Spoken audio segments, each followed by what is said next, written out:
Hello la famille, Hello la famille, moi c'est Manu. et moi Mohamed. Ensemble, nous sommes le couple Bupenta Tungara. Pour ce nouveau numéro, nous allons aborder le thème sur 7 attitudes qui forcent le respect sans dire un mot. Je reprends, 7 attitudes qui forcent le respect sans dire un mot. Alors, C'est parti.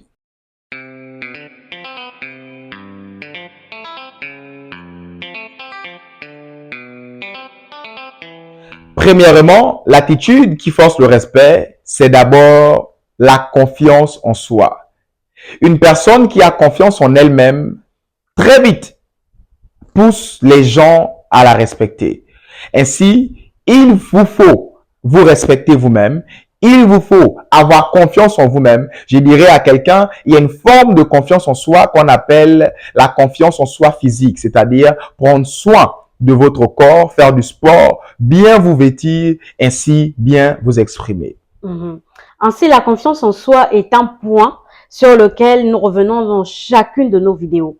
Comme pour dire que lorsque tu as confiance en toi, cela impacte toutes tes relations amoureuses, tes relations dans le travail, tes relations familiales, ça impacte automatiquement les choses. La confiance en soi, elle est très, très, très importante.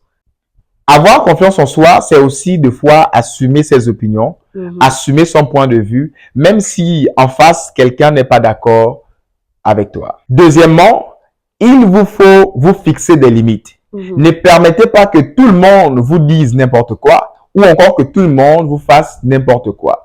Fixez des limites dans vos relations. Apprenez à dire non et de fois même dans votre non, ne faites pas accompagner votre non par des justifications. Lorsque on a confiance en soi et qu'on apprend à se connaître soi-même, on a aussi des valeurs qu'on se place. Et lorsqu'on va vers les autres avec nos valeurs, ça impose le respect. Une personne qui a des valeurs, une personne qui a des limites, qui place des limites autour de ses relations, c'est une personne qui est respectée. Exactement. Parlons ici de fixer des limites.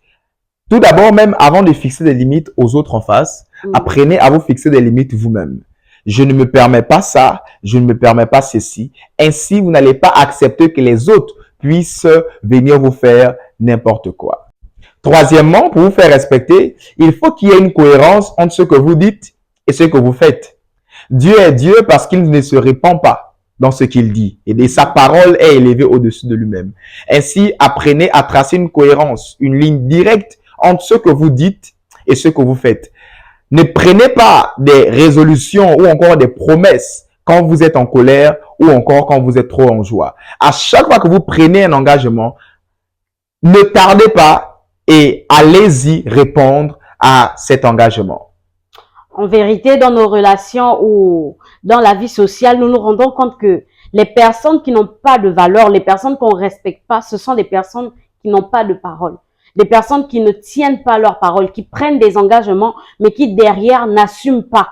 Et lorsqu'elles n'assument pas, elles ne reviennent même pas pour demander des excuses ou pour faire quoi que ce soit. Ça, c'est pas sérieux. Il faut que vous soyez alignés entre vos paroles et vos actions. Ainsi, il y a ce dicton mondain qui dit il ne faut pas faire des promesses lorsque nous sommes dans la joie et il ne faut pas prendre des résolutions lorsque nous sommes en colère.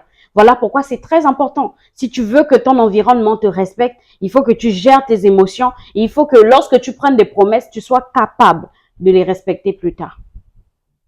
Le quatrième point, afin de forcer le respect dans votre entourage, sans dire un mot, c'est tout simplement le respect des autres. Chérie, il y a plusieurs personnes, surtout en Afrique, quand ils arrivent dans un milieu, il faut absolument que tout le monde autour puisse savoir qu'ils sont en conflit, qu'ils ne s'entendent pas, qu'ils ne sont pas en paix avec le monsieur en face. Non, ayez de l'empathie envers les autres. Respectez des personnes même avec qui vous avez des conflits, même avec qui vous étiez soit au tribunal ou même au commissariat ou pour autre chose. Apprenez à respecter de telles personnes. On dit, le respect bien ordonné commence par soi-même. Lorsque tu te respectes, tu ne te permettras pas d'avoir des comportements déplacés envers les autres. Lorsque tu te respectes, tu ne te permettras pas de manquer de respect aux autres. C'est malheureux. On se rend compte que dans les rues, lorsque les personnes se disputent, c'est à base des gros mots. On s'insulte sauvagement, on s'insulte très mal. Et ça, c'est pas bien. Imaginez, il y a quelqu'un qui passe en route, quelqu'un qui est dans des endroits, quelqu'un qui est socialement élevé, qui est censé vous ouvrir une porte. Et vous voit dans cette situation en train de vous énerver, en train de dire des gros mots, en train de s'injurier en route. Ce n'est pas correct. En allant dans ce sens, j'introduis tout simplement le 5e point qui est la maîtrise de soi. Pour que les gens puissent vous respecter, apprenez à être maître de vos émotions. Ne donnez pas les commandes de vos émotions à quelqu'un en face. Chérie, il y a des gens qui, dans des groupes WhatsApp ou même de fois en famille, qui viennent, ils parlent, mais dans le but de vous piquer, afin que vous puissiez dire des choses mauvaises, afin de faire sortir en vous la bête noire ou encore la mauvaise personne. Souvent, lorsqu'il y a de telles personnes qui se comportent comme ça, apprenez à vous maîtriser, de telle sorte que ces personnes ne puissent pas être maîtres de vos émotions. Lorsqu'une situation inconvenable se passe et qu'elle commence à atteindre votre intérieur, apprenez à ignorer la personne. Apprenez à ignorer totalement la situation, à vous regrouper dans votre monde intérieur et vous centrer sur vous-même, à vous maîtriser tout simplement. L'assurance, le calme, la maîtrise de soi inspire plus le respect que la colère. 6e, pour vous faire respecter, rendez-vous utile, toutefois sans se sacrifier.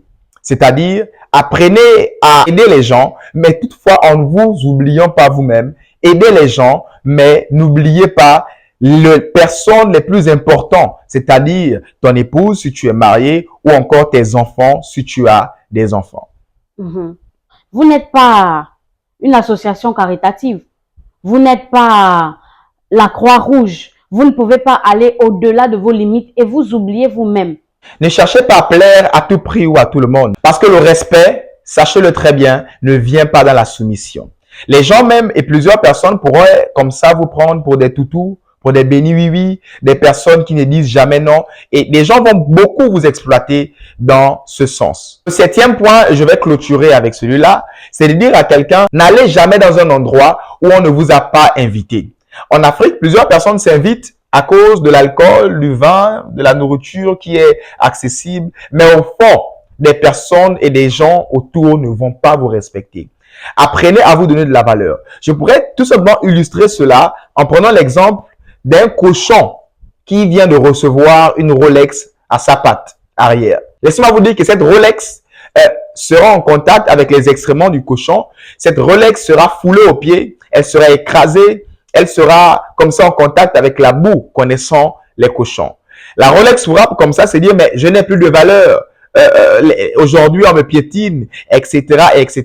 Mais j'aimerais dire à quelqu'un, le problème n'est pas la Rolex, mais le problème est l'environnement où est cette Rolex. Ainsi, apprenez à vous donner de la valeur en n'allant pas dans un endroit si on ne vous a pas invité. Même si c'est la famille, en allant au nom de c'est mon ami, c'est mon parent, c'est ma parente. Si cette parente-là te prend pour un parent ou si cet ami te prend pour un ami, laissez-moi vous dire, ce dernier ou cette dernière va vous inviter, que ce soit par un billet, par un message ou encore par un coup de fil.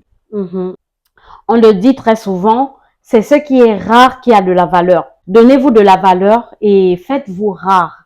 Donnez-vous de la valeur et faites-vous inviter. Avant d'aller chez les gens, avant d'aller chez son frère, avant d'aller chez sa sœur, appelez. Est-ce que tu es là? Est-ce que je peux passer? Sinon aussi, ce n'est pas grave. Apprenez à avoir une vie, à vous donner de la valeur, à vous concentrer sur votre vie et sur vos objectifs. Apprenez tous ces 7 points et je suis convaincu d'une chose. Après ce contenu, des personnes vont vous respecter sans même que vous n'aurez dit un mot. J'espère que ce contenu vous a plu. N'hésitez pas de liker, de vous abonner, d'activer la cloche de notification et aussi de commenter, de nous faire parvenir ce que vous avez pensé de ce contenu, sans oublier de partager cette vidéo. Hello la famille! Bisous!